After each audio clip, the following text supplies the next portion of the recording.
সত্যিকার অর্থে নাসারা হলো কোনো ব্যক্তি যদি মুআবিয়া রাদিয়াল্লাহু তাআলা আনহুকে খারাপ বলে, বদনাম করে, তাকে গালিগালাজ করে, তার ঈমান নষ্ট হয়ে যায়। কারণ মুআবিয়া রাদিয়াল্লাহু তাআলা আনহু ছিলেন সম্মানিত সাহাবী। মুআবিয়া রাদিয়াল্লাহু তাআলা কি ছিলেন ভাই? সম্মানিত সাহাবী। এই ব্যাপারে আমরা অনেকে অনেক ঘটনা জানি, অনেকে অনেক প্রচলন জানি। আজকে সংক্ষিপ্ত আকারে যে মুহররম মাস চলতেছে, ইতিহাসের মাস চলতেছে, আজকে আমরা সংক্ষিপ্ত আকারে ইসলামের ইতিহাসটা আপনাদের সামনে তুলে ধরি। যতটুকু সহি সূত্রে ইতিহাসের মধ্যে আজকে আমরা শুধু ততটুকুই বলবো। আর আপনাদের কাছে আমাদের একটা আবদার থাকবে, কোরআন এবং সুন্নাহ মোতাবেক যতটুকু প্রমাণিত আমরা ততটুকুই মানবো, ততটুকুই বিশ্বাস করবো। এর থেকে বেশি বিশ্বাস করা আমাদের দরকার নাই। আমরা আমাদের ঈমানকে সংরক্ষণ করতে চাই। আমরা এত কিছু জানতে চাই না যা জানার কারণে আমাদের ঈমানই নষ্ট হয়ে যাবে। রাসূল সাল্লাল্লাহু আলাইহি ওয়াসাল্লাম মক্কার মধ্যে দ্বীনের দাওয়াতের কাজ করতে থাকলেন। দ্বীনের দাওয়াতের কাজ করতে থাকলেন, কিন্তু মক্কার কাফেররা সহ্য করলেন না। মক্কার কাফেররা সহ্য না করে রাসূল সাল্লাল্লাহু আলাইহি ওয়াসাল্লামকে হত্যার ষড়যন্ত্র করলেন। আল্লাহ পাক রব্বুল আলামিন রাসূল সাল্লাল্লাহু আলাইহি ওয়াসাল্লামকে জানাই দিলেন যে তারা আপনাকে হত্যা করতে চায়, অতএব আপনি মক্কা ছেড়ে মদিনার দিকে হিজরত করেন।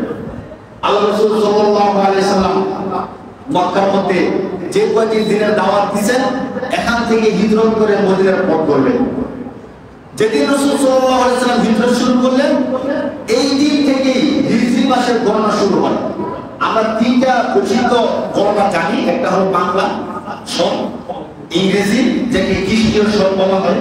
সত্যিকার অর্থে খ্রিস্টীয় সন ছিল, কিন্তু ইংরেজরা আমাদের দেশে শাসন করতে এসে তারা খ্রিস্টীয় সনটাকে তারা ইংরেজিতে পরিবর্তন করে দিয়েছে। ইংরেজিতে আমরা বলি যে এত 2003 ইংরেজি না, মূলত এই সনটা মূলত খ্রিস্টীয় সন। খ্রিস্টীয় সন মানে হলো ঈসাই থেকে যে সনটা গণনা করা হয়েছে, অর্থাৎ ঈসা আলাইহিস সালামের পরবর্তী থেকে যে সনটা গণনা করা হয়েছে। কিন্তু ইংরেজরা 200 বছর আমাদের দেশ শাসন করেছে, বিশ্বের মধ্যে প্রথম সালে তারা ছিল, তখন তারা খ্রিস্টীয় সনটাকে ইংরেজি সন বানিয়ে দিয়েছে।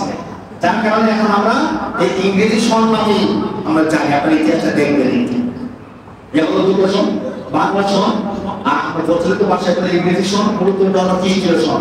আরেকটা হলো আরবি সন, যাকে আমরা হিজরি বলি।